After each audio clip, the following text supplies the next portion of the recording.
Hi folks, this is Jason. Hope you're okay today. It's good to see you. I just want to share with you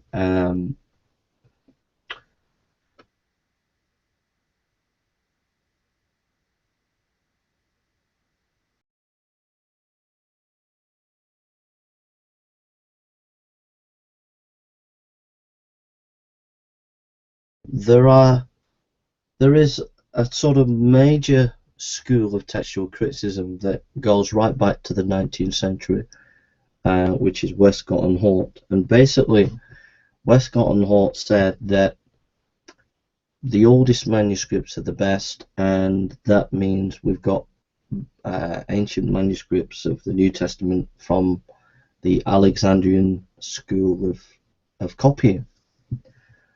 Um, However, at the time of Westcott and Hort, there was also a belief that the vast majority of texts that we have of the New Testament were from the Byzantine school of copying. But because these texts, we begin to have a lot more of these texts in the maybe 9th century onwards, it was regarded that these texts, even though the majority of the New Testament are from this kind of school, that they are not the oldest. And so textual criticism went down the line of Westcott and Hort away from the Byzantine text. So where does that get us? Well, what that gets us is that modern scholarship will say, well, the last ending of Mark is not in the early manuscripts, therefore the last ending of Mark is not Markan. However, what the modern scholars don't tell you is 95% of the ancient manuscripts that we have of the New Testament do have the last ending of Mark. So what I'm trying to get at here is that there is a school of textual criticism that the modern scholars are not letting you know about, a school of textual criticism that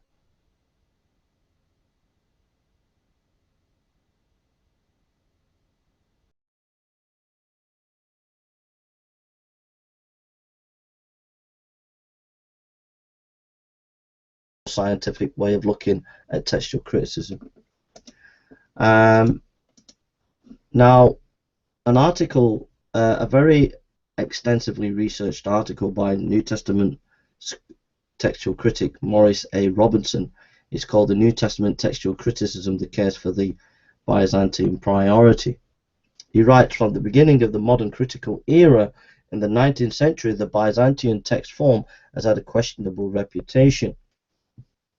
Associated it was with the faulty Textus Receptus edition, which stemmed from Erasmus or Ixamon's uncritical selection of a small number of late manuscripts, hereafter MS. Scholars in general have tended to label the Byzantine form of text late, here it is, late and secondary, due to both to the relative age of the extant witnesses, which provided the majority of its known support, and in the internal quality of its readings as subjectively perceived. Yet even the numerical basis of the Byzantine text form rests primarily upon late minuscules and uncials of the 9th century, and later the antiquity of the text reaches at least as far back as its predecessor exemplars of the late 4th and early 5th century. So basically what Maurice A. Robertson is saying here is that modern textual criticism, rejection of the Byzantine texts as being more helpful for the reconstruction of the New Testament text, is faulty. That actually we need to take more seriously the Byzantine text, not just because there's more of them, but for very good reasons, that they are actually do go back to later antiquity. So he reads in his conclusion, every variant unit evaluated favorably from a Byzantine priority perspective, and all its units should be carefully examined when attempting to restore the original text. End of quote. So that's an article that you can go and read. It's called The New Testament Textual Criticism, New Testament Textual Criticism, the Case for Byzantine Priority. So I would encourage you to go and read it. It's extremely difficult article to read, but if you're interested in textual criticism, that's a very helpful place to start.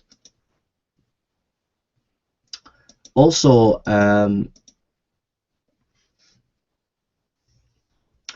there is an interview with Maurice Robertson, part 1 by David Alan Black, and part 2, so go and have a look at that. Interview with Maurice Robertson, part 1 and 2, David Alan Black.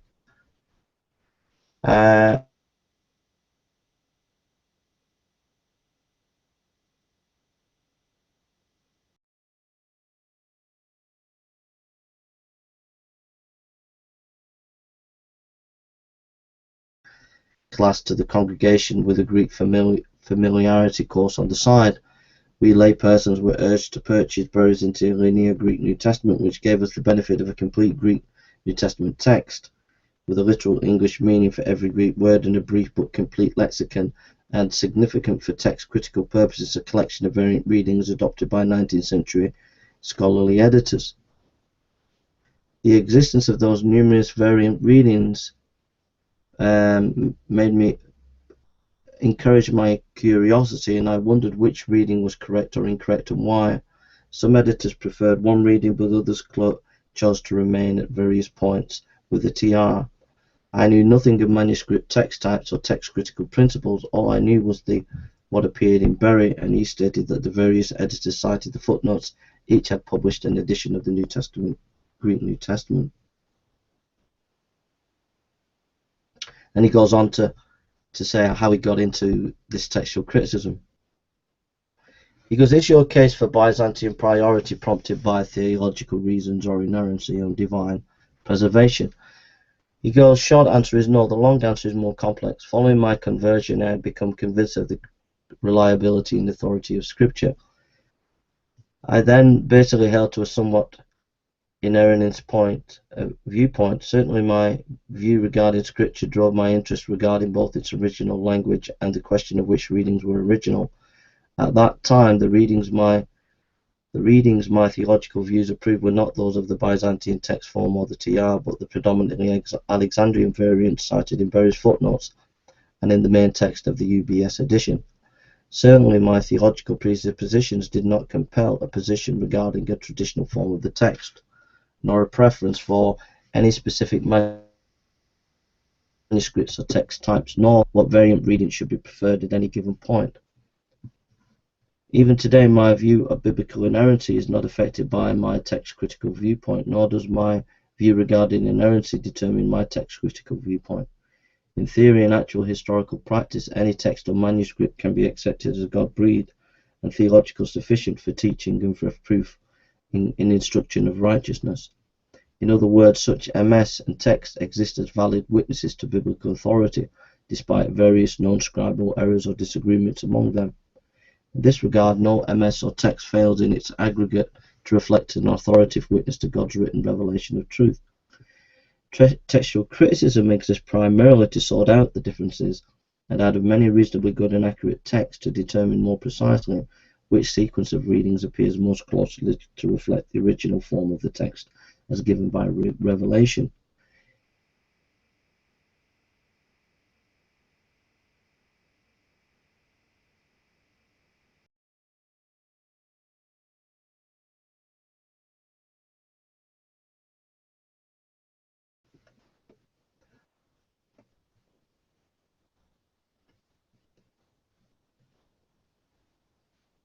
What are the criteria for determining the date of reading the Byzantine text?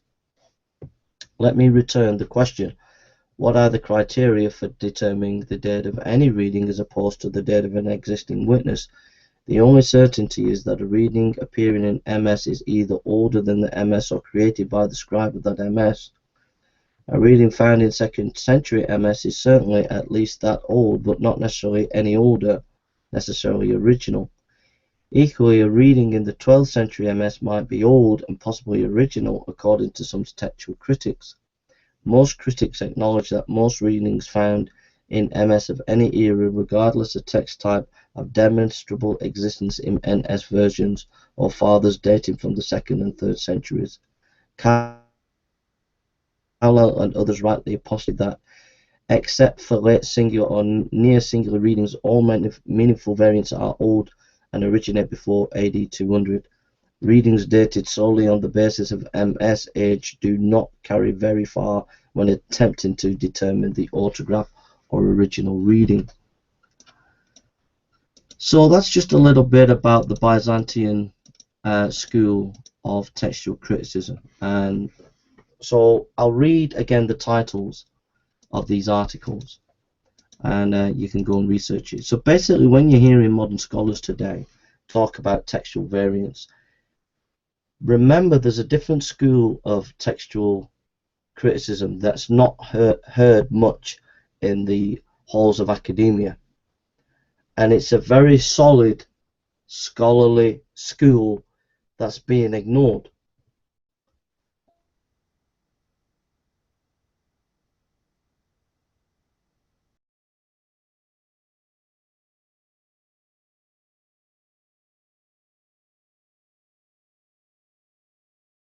Defend the Bible in a better way, and I think Maurice A. Robinson can help you in this. New Testament textual criticism, the case for the Byzantine priority, Maurice A. Robinson. And then if you also type in interview with Maurice Robinson part 1, David Allen Black, on davidblackonline.com, okay, and there you can read part 1, and there's part 2 of an interview with Maurice Robinson. So there we are. I'm doing textual criticism in the canon at the moment because I'm just looking into it in a deeper way.